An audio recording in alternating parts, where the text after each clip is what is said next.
প্রথমেই জানিয়ে দেব, সেনাবাহিনীর গোপন সূত্রে জানা গেছে ঢাকা সিটিতে যত চাঁদাবাজি টেন্ডারবাজির টাকা হয় সব টাকা বিএনপির স্থায়ী কমিটির সদস্য মির্জা আব্বাসের বাড়িতে রাখা হয়।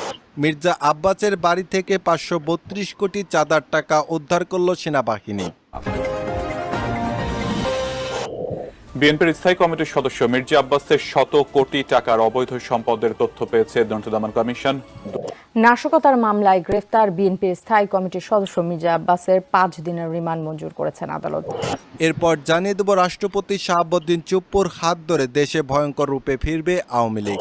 সবার সামনে ঘোষণা দিয়ে যা বললেন সেনাপ্রধান ওয়াকারুজ্জামান, এবং 5টি পয়েন্ট টার্গেট করে ভয়ঙ্কর রূপে মাঠে নামবে আওয়ামী লীগ।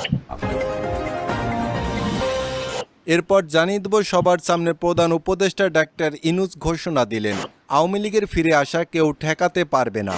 আওয়ামী লীগ বাংলাদেশের বড় একটি দল। আওয়ামী লীগকে ছাড়া কোনো নির্বাচন হতে পারে না বাংলাদেশে। অবশেষে সেনা প্রধান রাষ্ট্রপতি প্রধান উপদেষ্টার ইশারায় নিবন্ধন ফিরে পেল আওয়ামী লীগ।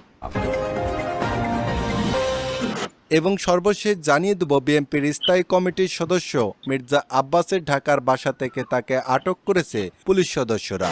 আটকের পর ভারপ্রাপ্ত চেয়ারম্যান তারেক রহমান বলেছেন, এটা রাজনৈতিক ষড়যন্ত্র করে তাকে ফাঁসানো হয়েছে। তার অবৈধ সম্পদ অর্জনের মামলায় বিএনপির স্থায়ী কমিটির সদস্য মির্জা আব্বাস ও তার স্ত্রী আফরোজা আব্বাসের বিরুদ্ধে অভিযোগপত্র দিয়েছে।